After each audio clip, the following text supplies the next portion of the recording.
Hello and welcome back to Kev's Vintage Tractor Repair channel. In today's episode we're going to be removing the oil pump and the back part of the timing cover of the Fordson Super Dexta engine. So it's only a small episode. Hope you enjoy this episode, and this episode is sponsored by MRQK Tractor Parts.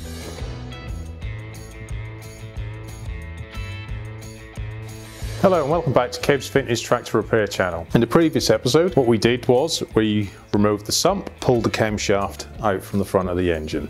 So what we're going to do today, we're going to carry on, and what we're going to do, we're going to take the front large sprocket off, timing cover and the oil pump. So you've got a little lock tab underneath. You're not really going to see it, but so we're sort of getting through this engine at the minute. So if we can get all this off, and then what we'll be able to do is start taking some of the other bits and pieces off. So what we'll do, we'll just get that on there. It's never very tight.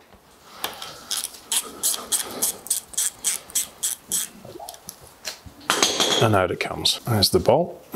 Lots of dirty oil on there. Going to fit a new one of these little lock tabs anyway. So we'll take that off. Just put that in there so I don't lose it.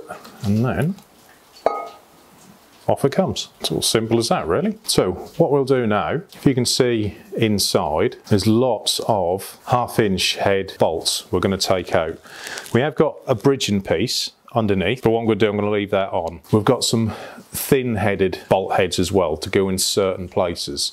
So this is where you need to sort of remember where things went. So obviously you've got my video you can follow, or just take pictures as well. Because the last thing you want to do is put one of these bigger headed ones behind that sprocket, because all you're going to get is going to bind up. All right, start at the bottom, or wherever you feel you want to start.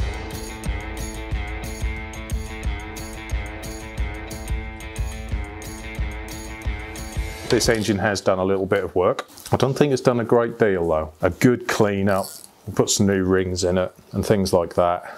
I think that's all this engine's really going to need. So I think at some point it was really sort of looked after. So we'll give it a really good pressure wash, get all this horrible black, gungy old stinky oil out. When you get the bottom gasket set for these engines, or in the complete engine kit, which is what we're going to use, the gasket that sits behind here is in there as well, as with the front. So don't worry about pulling it off, because you have got that gasket, but depending on what you're doing, that never really causes much of a problem. That one never really get any leaks at the back here. Looking at that, I think that is all of them. So there we go. All right, so that's sort of the back side of it. All right, so nothing untoward there. So we've got this bridge here. All right, so obviously that's at the bottom where the sprocket is. It's done by these two 1/2-inch head bolts there, and then this piece will come off. All right, so if you take it apart like this, just be careful you don't break it. You can get them remanufactured ones, but sort of do your best.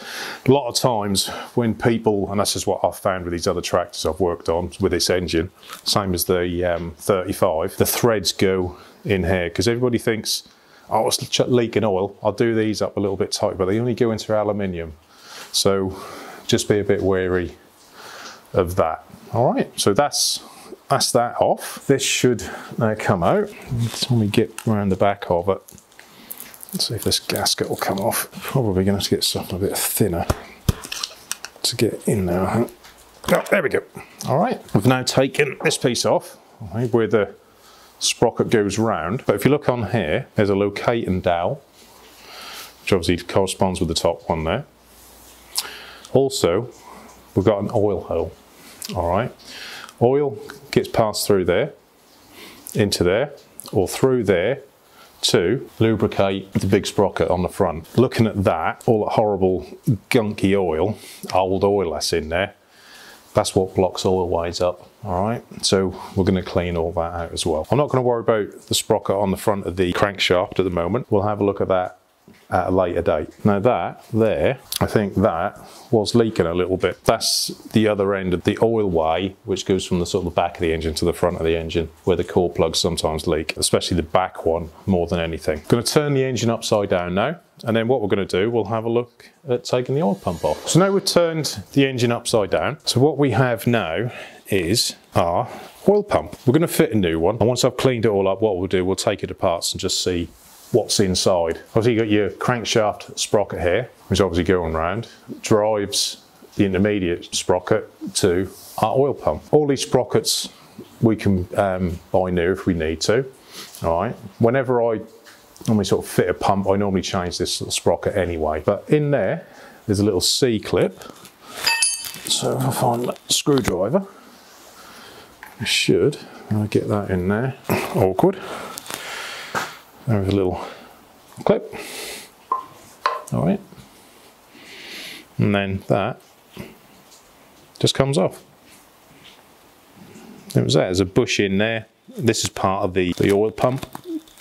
And then what we've got, 3 1/2-inch thin head bolts, and then obviously the pickup tubes on the back. So what I'll do, I'll just take the pickup tubes off the back. So this is on the, if you'd want to call the inlet side of the pump, where it would be taking oil from the sump and pushing it through. So you've got 7/8 spanner on there, and that takes that pipe off. Something to look out for on yours. Sometimes these do vibrate and break this bracket on here, so sometimes you might get the welder out and re-weld it to fit. For these little Perkins engines, there's so many bits, reproduction parts you can buy for them. All right, so that's that one. So now we'll go the other side. So now you got the other side of the pump, okay, the outlet side, where the oil is being pressurized from the pump with this sprocket being turned, which then pumps it into the oil ways all the way around the engine, just lubricates every little bit. What we'll do, we'll take the pump off, then that'll come off.